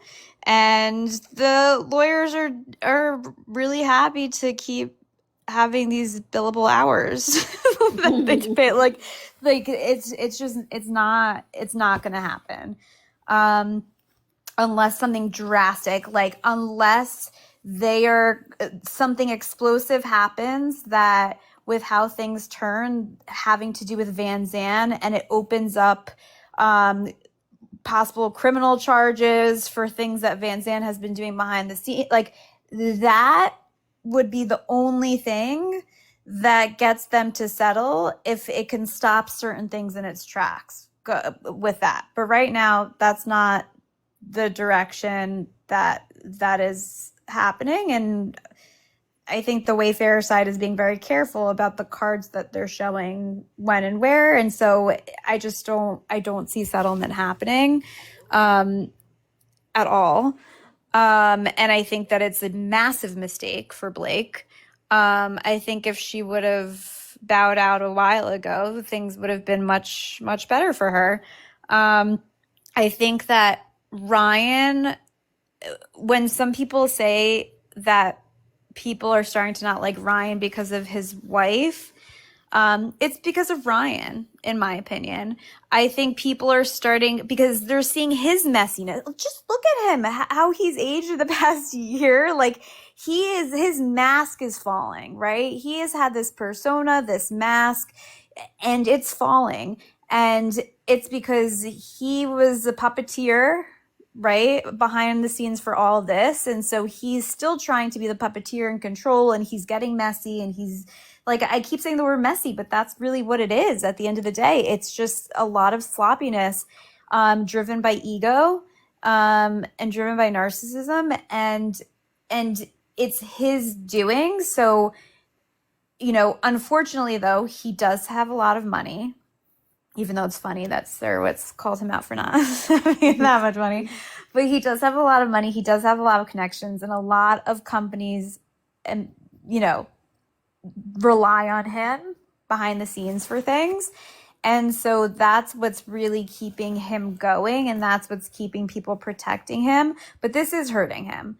But from what I hear, it's not affecting Marvel. It's not affecting. I do think it will have long-term effects. But short-term, they're doing a good job, covering it up.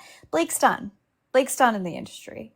And it didn't help the fact, and I don't think Ryan minds her being done.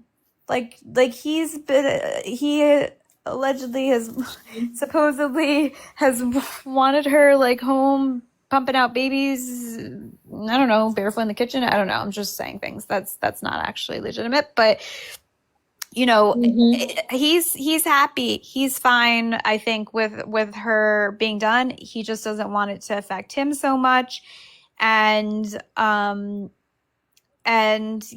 so I think that's also one of the reasons maybe why he wasn't on the list, and he wasn't deposed, and he wasn't, right? Like I think they're trying to keep him out somewhat, but then they insert him and inject him into the conversation when they think it's going to benefit him. But it's a mess. It's an absolute mess. And I see them this continuing in a way where they're going to be continue to be exposed. And from what I understand, we are far from over. Like, it's not just the trial. We are far from over. There are going to be a lot of legal moves that are going to be made. And yeah, so we're far from done. And I think the Wayfarer side is just being very careful with what they're doing and when they're doing it. And I think the Blake side is throwing out everything they have now because they're panicking.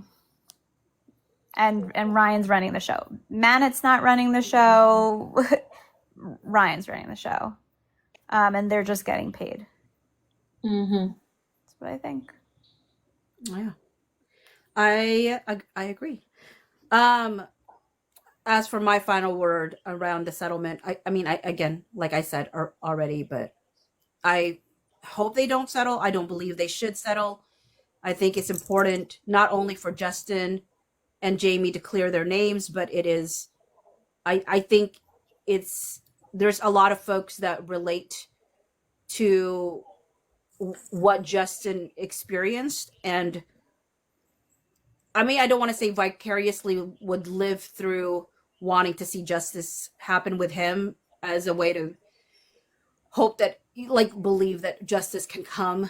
But we shall see. I think she struggles with taking accountability. With that said, we're closing the. Can I just say one more thing, actually, before it'll be super quick?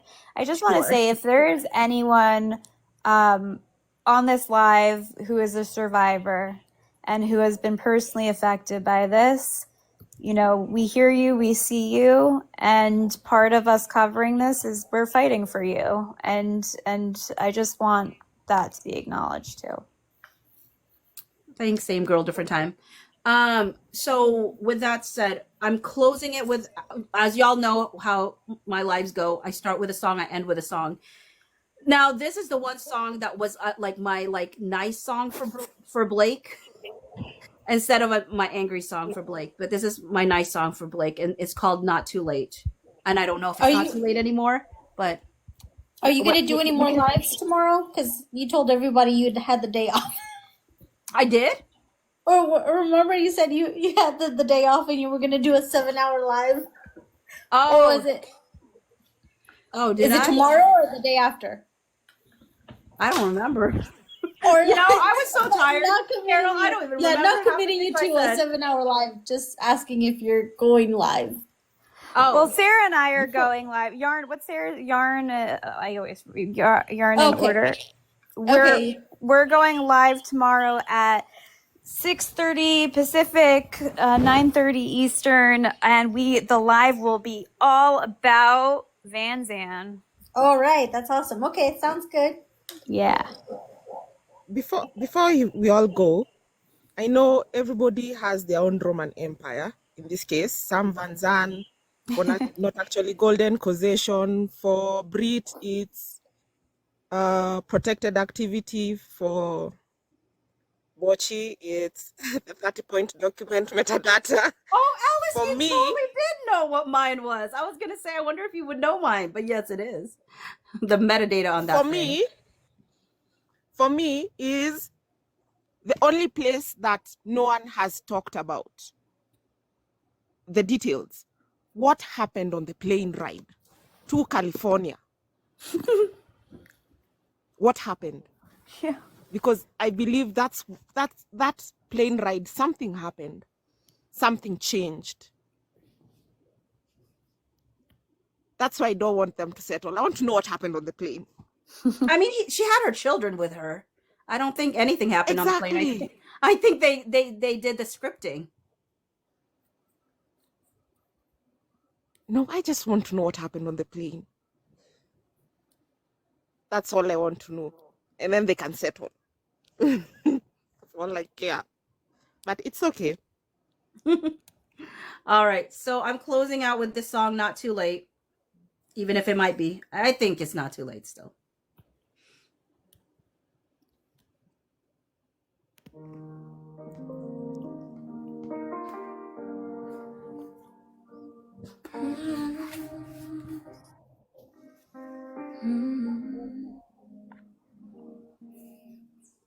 I am not wishing pain for you. I'm wishing your world to fall apart. No need for revenge to feel better. That will not heal any heart. You are hurting others, probably hurting inside too. I can want accountability and still want better for you. I hope you learn from this. I hope you choose to grow. I hope you find the strength to say I let this go too far. I hope you pause and change. I hope you turn things around.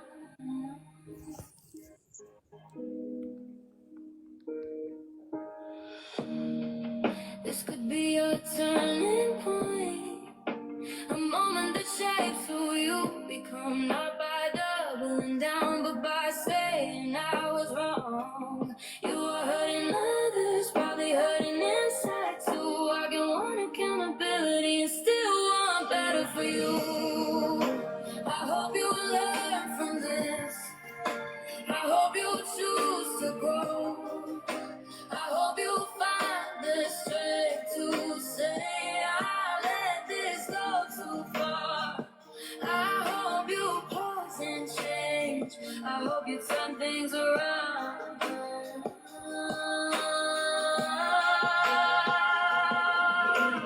Healing needs honesty, growth needs truth. Peace begins when ego steps aside, 'cause no one really wins in this trial. Hope you learn from this. I hope you choose to grow. I hope you find the strength to say I let this go too far. I hope you pause and change. I hope you turn things around. As long as you're breathing, it's not too late to turn things around. It's not too late, not too late. So that was Not Too Late. All right. Bye, y'alls. Have a good That one. was that was so amazing, Bachi. Aw, thanks, same girl. All right. Bye, y'alls. Bye.